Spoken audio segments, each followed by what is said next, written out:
Hi, எல்லாம் எப்படி இருக்கீங்க? நல்லா இருக்கீங்களா? இன்றைக்கி பார்த்தீங்கன்னா நம்ம சாமிங்களுக்கு காய் சாப்பாடு தான் செய்ய போகிறோம். என்னென்னா நம்ம வந்து எப்பயுமே மார்க்கெட்டில் காய்ங்கெல்லாம் வாங்கிட்டு வந்து நம்ம கொரோனா டைம்லலாம் பார்த்தீங்கன்னா நம்ம எப்பயுமே எல்லாம் உப்பு போட்டு மஞ்சள் போட்டு நீட்டாக கழுவி தான் சாப்பிட்டு அப்போ கொரோனாக்கு பயந்துட்டு சாப்பிட்டோம்.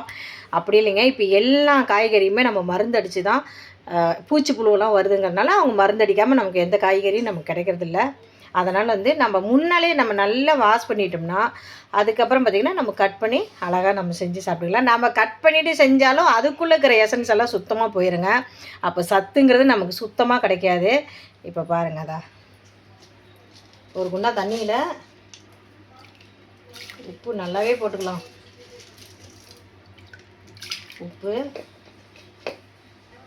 மஞ்சத்தூள்,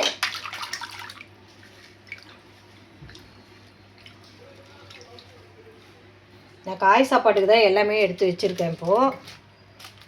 ஏன்னா நம்ம கழுவிட்டு இந்த மாதிரி கழுவி செஞ்சு சாப்பிட்டோம்னா நல்லதுங்கிறது என்னுடைய கருத்து. ஏன்னு கேட்டிங்கன்னா நம்ம குழந்தைங்களும் சாப்பிட்றாங்க, பெரியவங்க சாப்பிட்றாங்க, எல்லாருமே சாப்பிட்றோங்க. அதனால் நம்ம உடம்பை நம்ம தானே பார்த்துக்கணும். 1008 நோய்கள்லாம் இப்போ வந்துட்டுருக்கு. அதனால் கண்டிப்பாக இதை வந்து இப்படி செஞ்சு சாப்பிட்ணுங்கிறது என்னுடைய கருத்து. கருத்துக்கள் நல்லா இருந்தால் கமெண்டில் சொல்லுங்கள். பாய்.